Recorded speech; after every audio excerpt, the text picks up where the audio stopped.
United States thing. Hi everyone, my name is Renée. Thank you so much for joining us this evening.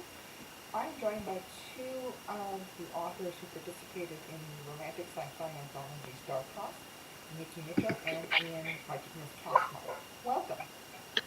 Thank you for having us. What I'll do is we'll start off the interview with Ian, and we'll go to the questions from what inspired the story, and we'll do a reading with Ian, and then we'll come back with Nikki and do the same interview. At the end of this, I'll open it up to the viewers in the YouTube sphere, and hopefully we'll have time to answer your questions from the authors. All right, so Ian. Yes. Actually, before, what I'll do is I'll just give the audience a bit of background as to the nature of this anthology.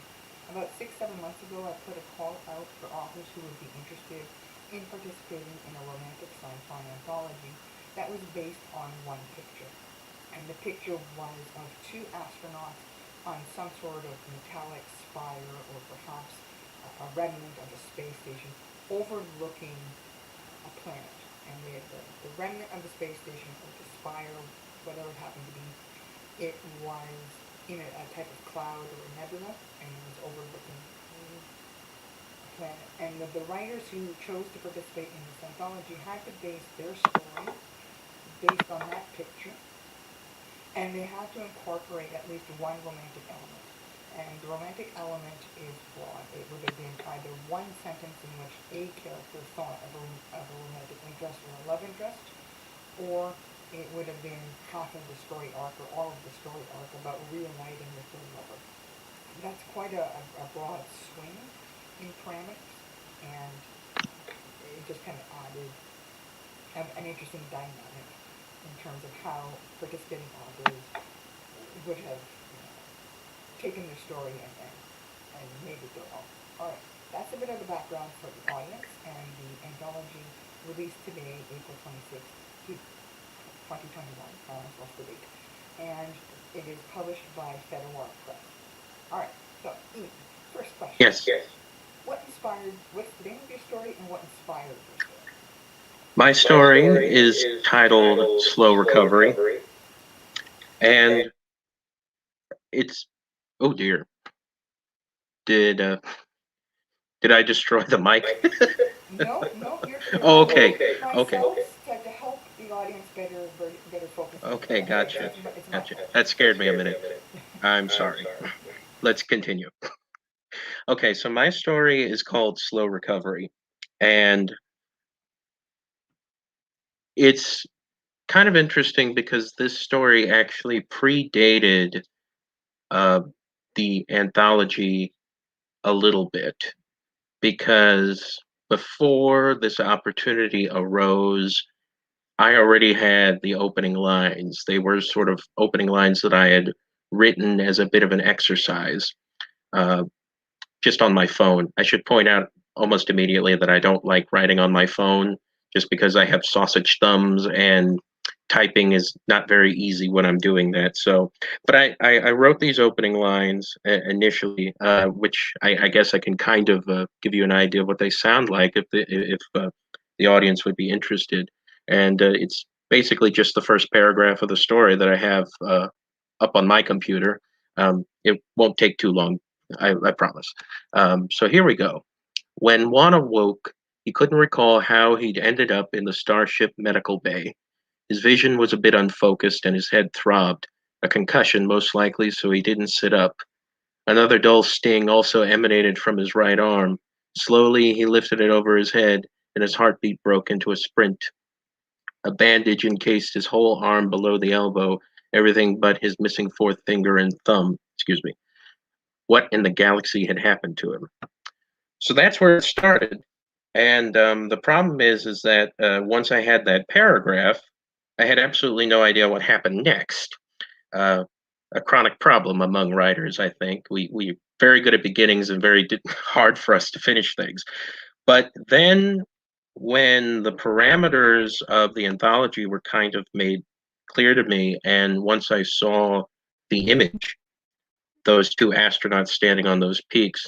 I actually didn't think they were standing in front of a space station on top of a mountain. I thought they were standing underneath some kind of starry dome, which plays a small part in the story. And so, for whatever reason, I thought they were in some kind of strange space extraterrestrial habitat that we had somehow constructed, kind of like the ones you see on the covers of 60s and 70s sci-fi paperbacks.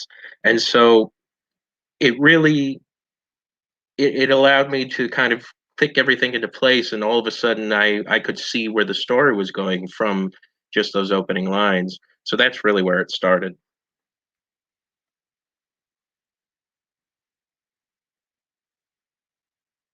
Okay, so let's not break the internet. That's why I wanted to talk to you. Okay. And how did you find incorporating a romantic element into your story?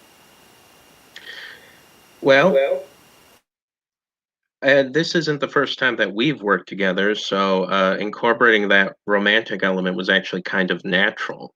I was able to do it fairly smoothly because all of a sudden it added a whole new dimension to the character that I was writing about.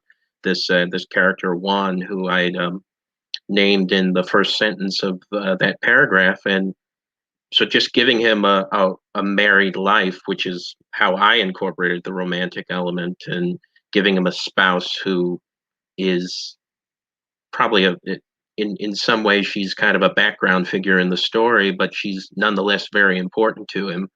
Uh, is quite natural. So I found it to be quite easy. And what genre do you normally write? And how did this project stretch your writing skills? Well, let's see. Typically, I write science fiction and fantasy, so this was very much squarely in my wheelhouse. Um, and as far as stretching, how did it stretch me? Really, it was trying to find a way just to write a very long or longish. I'm not sure if we need to make this known to the public, but it's uh, there was a 10,000 word limit on the stories that we could include in this anthology, and trying to tell a complete story with that decent of a word count ceiling, that is compelling, that is satisfying to the audience, that is, and by audience I mean the readers, and makes sense. I guess it was a stretch to have to juggle so many little elements, and make sure that they all made sense together, as well as uh, just making the characters interesting and making the conflict interesting. That's always kind of a struggle for me. But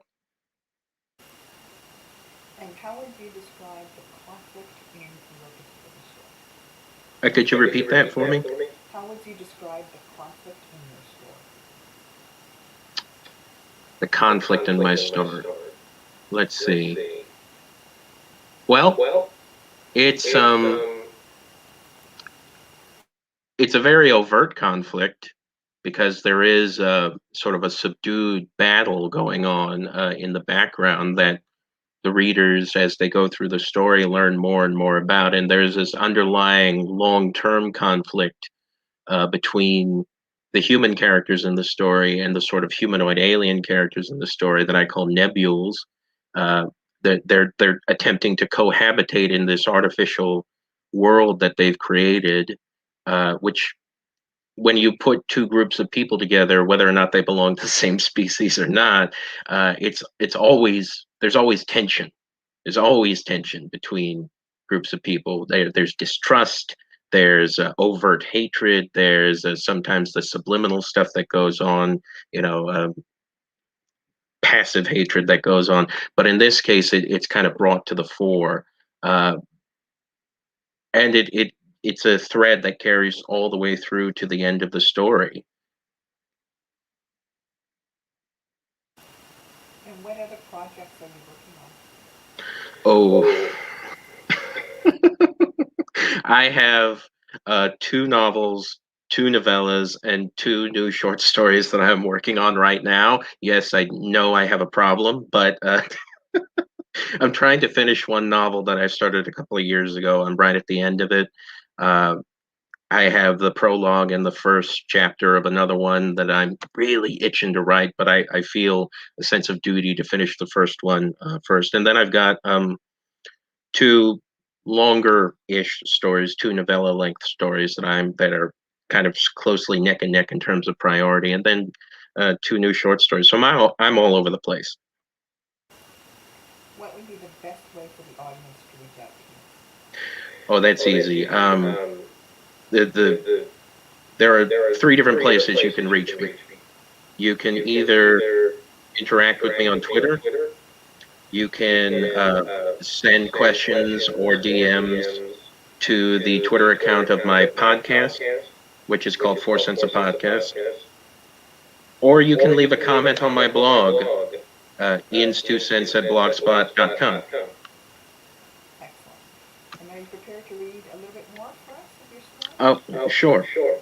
Um, for the audience, I'm not entirely sure if they know about this, but we are giving away freebie short stories, and I thought I would read a little bit from the one that I'm giving away, if they want to become a fan of mine. It's a very short piece of flash fiction called Oscar Ambrose's Magicpedia Guide to Modern Mirror Making. So I'll just read you the first couple of pages of it. Here we go. Introduction. So, how does one make a magic mirror in these contemporary times? It's understandable that you'd ask this question. You wouldn't be reading this if you weren't curious. Originally, magicians like you and me who made such charms created the whole thing by hand. Then they'd enchant the reflection coating prior to the silvering process. That, of course, was back in the days of cottage industry and artisan craftsmanship, when consumers prized quality and care over quantity and efficiency. If you'd like a full history of the craft, please click the enclosed link. However, with the advent of factory made, mass produced products, such practices have become obsolete. Even magicians must modernize.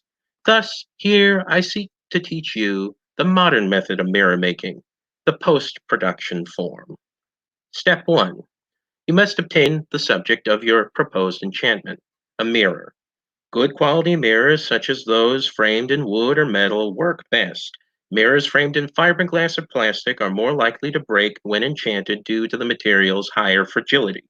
You may think built in obsolescence for that. Step 2. Once you've acquired your mirror, you must select which enchantment you wish to cast. This, of course, will depend upon what sort of mirror you wish to create. Click the spells link to go to our curated catalog of incantations. 3 classic enchantments include 1. The Truth Charm. Loose the tongue devoid of ruth, hence only reveal the truth. Warning, do not enchant mirrors you or your significant other will use regularly. If you or they ask it how you look, it will be honest. Trust me, it's unpleasant. And I think for now, I'll stop there before it gets even more ridiculous. It's a lovely story. Let me before you turn over to Nikki, let me tell you one story about that story. I read it for the first time at a public library in Lawrence, Kansas, and the audience fell on the floor laughing, which was very gratifying. Not to toot my own horn, but it's true. Lovely. Okay. Well, that's always excellent feedback to receive, right? When people love your story so much that they're on the Of course. right? Okay, excellent. Well, thank you so much. Ian, please don't leave us right away. We'll go to Nikki and we'll bring you back at the end for Q&A. All right? Wonderful. Okay, let's see if I can break the internet. Let's bring Nikki back. Nikki's here, and we will. Okay, I did not break that. Nikki, are you still with us? Um, Yes. All right. Nikki Mitchell, thank you so much for joining us tonight. Could you please share with the audience the name of your piece and what inspired you to tell this story? yeah, so My title is Ascension, and I am a pantser, so I don't tend to have future inspiration. I sat down in my living room and I just stared at the picture. And I just willed the words to come, and my fingers started typing, and that's how I get almost all of my stories. I never know what's going to come out. I can never plan ahead of time or think up when I'm away from my computer. I need my fingers to do all the work for me. What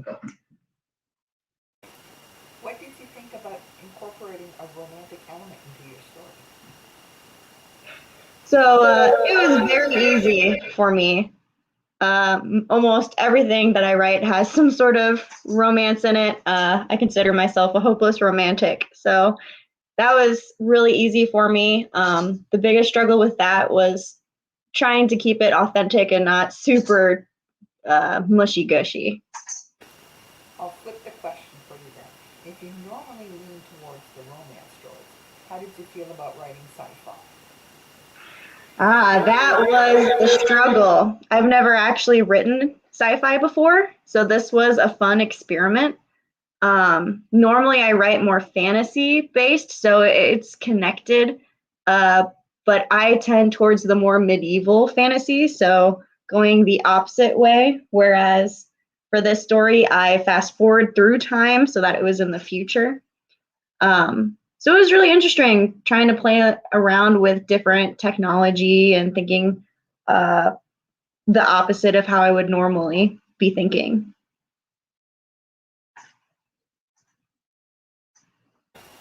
Still haven't broken the internet. All right. And we touched a little bit about how this stretched your skills, and when you said that you had to think forward through time, did you have to invent new political systems or new technology? What really, in terms of the sci-fi aspect, made you do some deep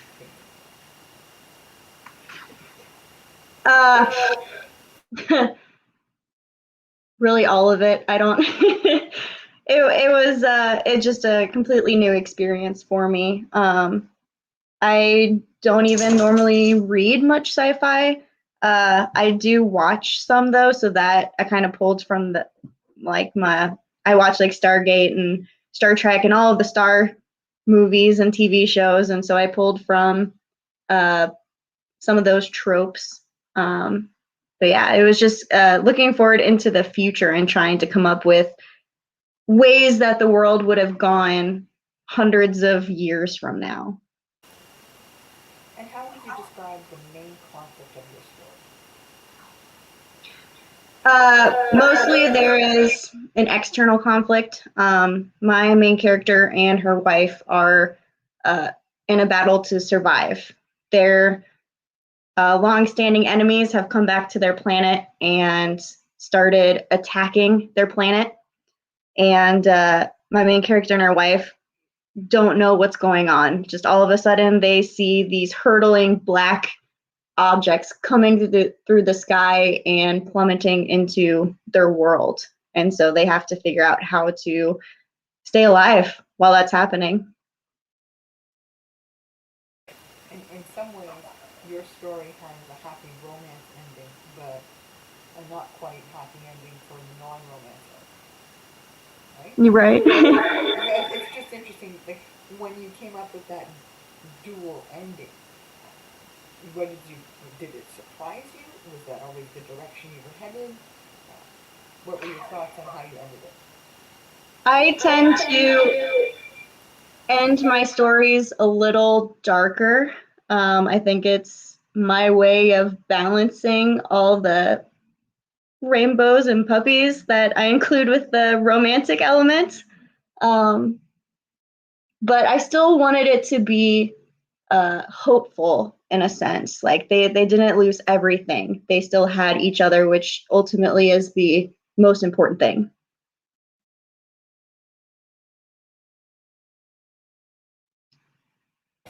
Okay, I mute, unmute, and there's a little bit of a delay. Bear with me. And what would be the best way for the audience members to reach you with you?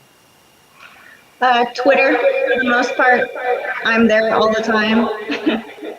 Excellent. And before we go to the reading, do you have any other projects on the go? I am. So I've actually been working with. So I'm going to Can't. intervene here. Sorry, Nikki. There Oh. seems to be a lot more echo.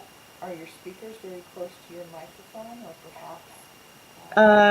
It's just my computer. Okay. Uh, sure. All right. And so, what current projects are you working on? What other projects? So I think it's better. Okay, is that better now? Okay. I'm working on a Camp Nano project where I started this novel idea about 5 years ago, and I got maybe 15,000 words in and just stopped. So this month I actually finished that novel at 90,000 words, and I just felt so pumped, so I started writing the sequel as well. So eventually I'll have 2 fantasy novels ready to go.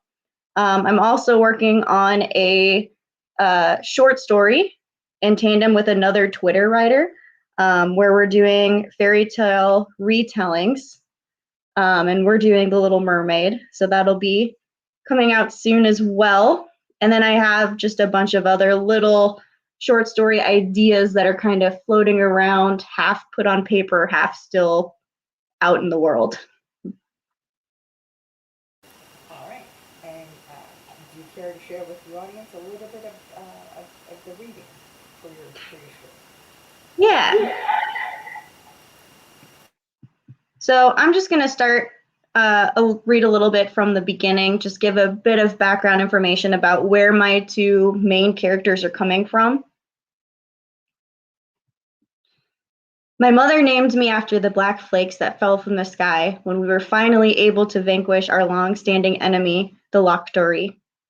They had come 100 years before and enslaved our people, forcing us to dig further and further into Terra and deplete our natural caches of oil.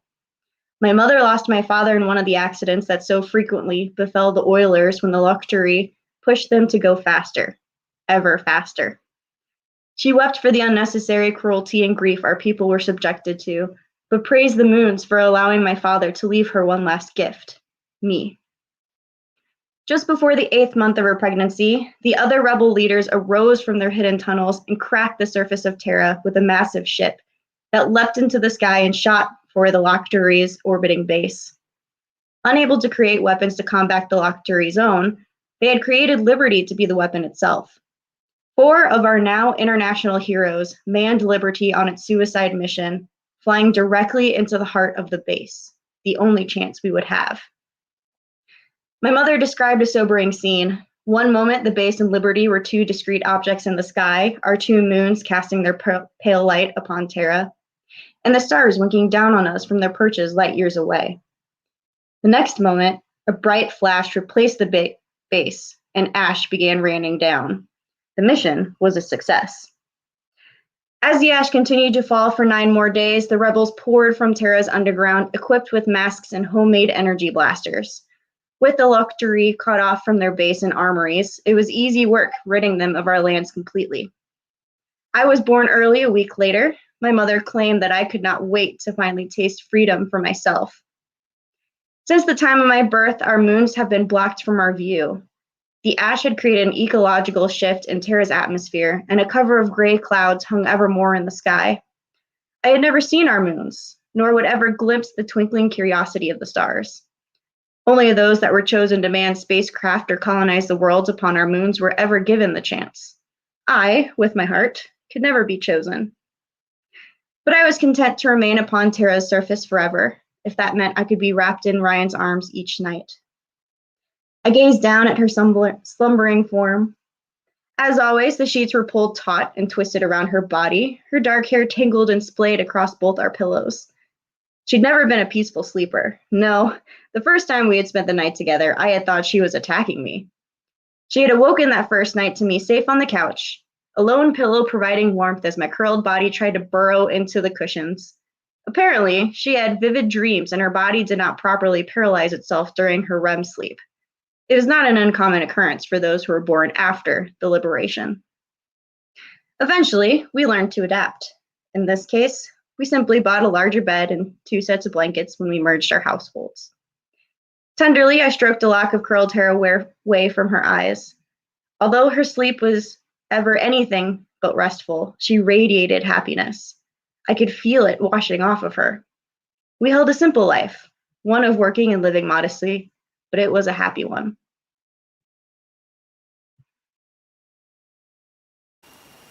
Wonderful. Thank you so much for sharing that. You get really a sense of how sad that world is in many ways, like just how much hardship those people have endured. Right. How she still has a sense of spirit despite it all. Mm-hmm. It's quite powerful stuff. All right.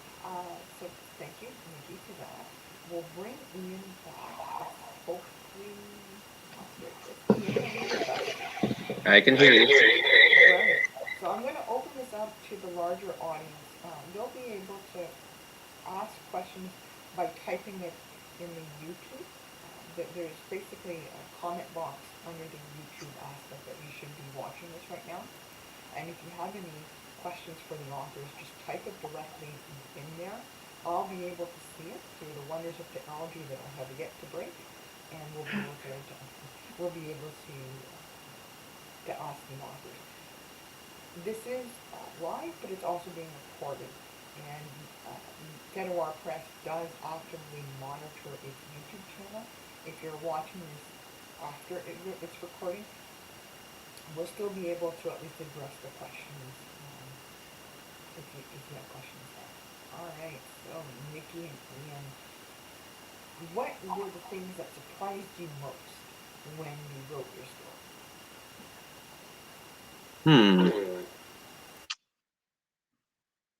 Well, and Nikki, do you want to go first?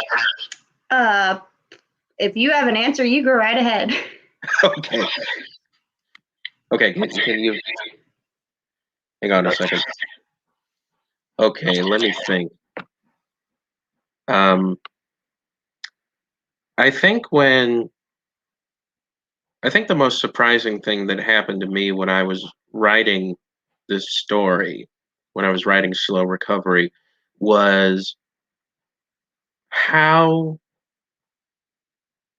not easy, but how surprising the flashback sequences that I deployed in this piece, because the early part of the story, you're basically going back and forth between Juan's present condition, which you see right from the beginning, to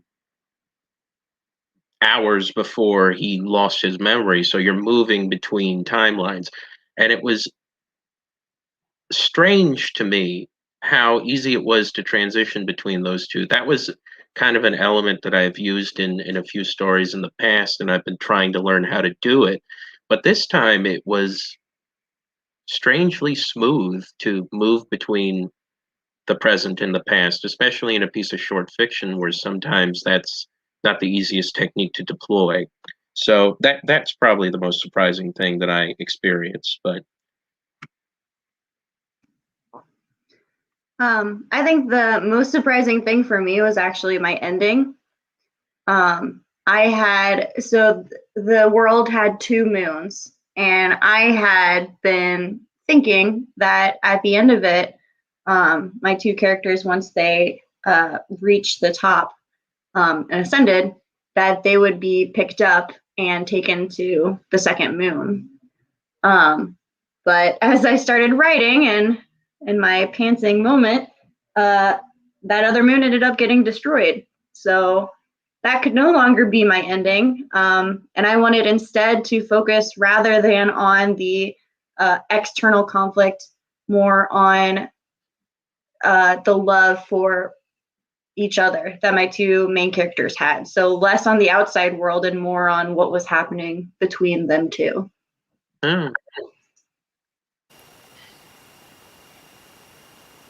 We've worked on other projects before, and it was always lovely to work with you. And I'm curious if you could just speak a little bit about the differences of experiences in writing, like in terms of balance between romance and non-romance. did you skew a little bit more in your normal way of writing for this project, or did you continue to experiment by incorporating either the romance or the non-romance art in your work? Well, in my case, where that romance element is really not a foreign entity, but it's sometimes not as present in some of my other stories as in other pieces. But I guess I did my best to make it seem as natural as I possibly could and make it seem as lived in and as real as I possibly could. Not an easy thing for me to do, just because I'm not sure. My mind, for some reason, whenever I'm writing a story, the characters' love lives are not always at the forefront of my mind for some reason. I don't know why. It's just a quirk of how I think, I guess. But I'm trying constantly. I guess I lean into what I'm good at, and I try to make this other element that I'm not necessarily a master at yet. I mean, the difference between mine and Nikki's stories is the fact that her story really is the romance is the center of it, even though it is science fiction. Whereas mine, it's sort of a subdued element that's it's an undercurrent that's beneath this much more overt and sort of sci-fi plot. No offense, Nikki. It's so I guess I try to maximize my strengths and minimize my weaknesses, like pretty much every writer. Yeah, I think I maximized my strengths in the romance aspect and minimized my weaknesses in the sci-fi part. There you go. Yeah. Yeah, I think I definitely enhanced the romance aspect for this particular story. I focused mostly on that. Whereas with my other writing, the romance tends to be like a minor subplot that goes on underneath everything else. So we got that in common. And how would you describe the experience of contributing to an anthology versus writing your own piece on your own time? Nikki, we'll go. Oh, for me, it's fun. Yeah. Okay. Yeah. It's pure fun because it's trying to. I guess you could say it's a way of letting your creativity soar, because all of a sudden you have these limits. You have these not rules but guidelines to sort of channel your own creativity into, whether it's a word count limit or a particular genre or a particular plot element, like the romance element has been in some of the past projects that we've taken part in, excuse me.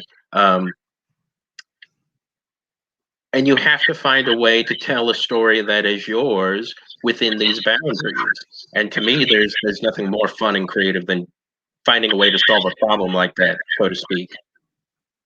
Right. I completely agree. Part of the reason why I decided to take part in this was because I'd never written sci-fi before. And I was like, this is a great opportunity to stretch that and see what I can come up with. And have deadlines, because I need deadlines.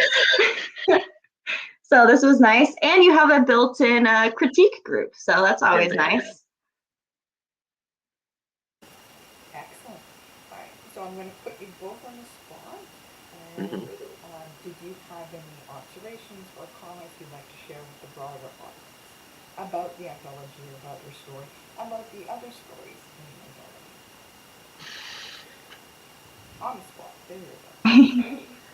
I'd like to say that I found it fascinating how different and varied all of the stories were. Even though we were all going off of the same picture, we had the same parameters in general.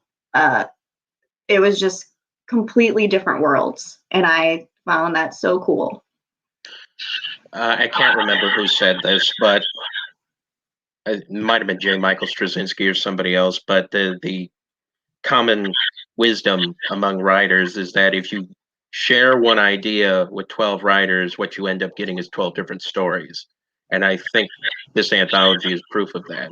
Mm. We all had this, as Nikki said, we all had the same basic parameters, and we ended up with 8 completely different stories, 8 completely different approaches to telling a story that matched our own vision and our own personalities. So there you go. One for human creativity. So as the editor for this, it was very much a joy to work with these authors, and like we had expressed, Nikki and Ian, there was such a range of stories and a test of imagination and really a range of tones. We had some that were a little bit darker, some that were very much sweet and caring and loving, and others where there was more of a hard edge to the story. And it's interesting to see how the characters developed and how they interacted with the world and how the authors played around with dialogue and the setting in order to really enhance that story. All right. Out of curiosity, Renee, where do you think our stories respectively fall into that tonal spectrum? Um, okay. Well, I thought yours was actually a little bit less dark than Nikki's in some respects. I think the ending for Nikki really made it dark. Well, darker, like, not quite like a dark romance, but, and then if I looked at D.W. Hicks's contribution, his, it doesn't qualify as horror, but there is very much, once you understand how that story unfolds, there is very much a pivot along that story where the main character, the POV character, is very much um, misintentioned, and there very much is a misleading of the reader along that arc until you understand really the motivation of that POV character. Whereas if you look at JL's story, and the one that's like a cyber romance, it's a neural link romance of star-crossed lovers, and they can't be together except for this neural link. It's very touching. It's very soft and very tender, and it's two romantic characters who know that every second they have with one another is absolutely precious because of circumstances. So I think the tone was particular. And yeah, so that was, that's how I view that spectrum. What are your thoughts? Does that resonate with you, Ian, or not? Oh, I totally agree that Nikki's story is darker than mine. Pardon me? I, Sorry, there's a lot of echo. What was that, Ian? I said I totally agree that Nikki's story is much darker than mine. Nikki, are you comfortable with that assessment? Yeah, I tried to keep it happy for the most part. It just kind of happened. Okay. Well, I'd like to thank everybody who participated in the anthology, and I'd like to thank our two guests today, Nikki Mitchell and Ian Martínez Cassmeyer, for attending this launch party. For the viewing audience, please note that Star-Crossed is available at all major booksellers online, so that's Amazon, it's Kobo, and it's full range. We did not mention that it is also all sales, all proceeds of sales go to support the International Red Cross. And so this is very much a fun project for us, but it's also part of us as the members of the writing community to give back to, in the ways that we can to help others. So all proceeds will go to support the International Red Cross. Contact information for participating authors as well as for the authors here and myself are available in the show notes at the end of the YouTube channel. Again, this is very much a process to maintain a dialogue with the viewing audience, with the readership, with people who are interested in romantic sci-fi romance, whatever. We encourage you to reach out to us even if you're viewing this video 6 months, a year after release. We would love to hear from you. Thank you so much for your time and for your attention. FedorPress.com, and we are at Fedor on Twitter. Thank you. Have a great day.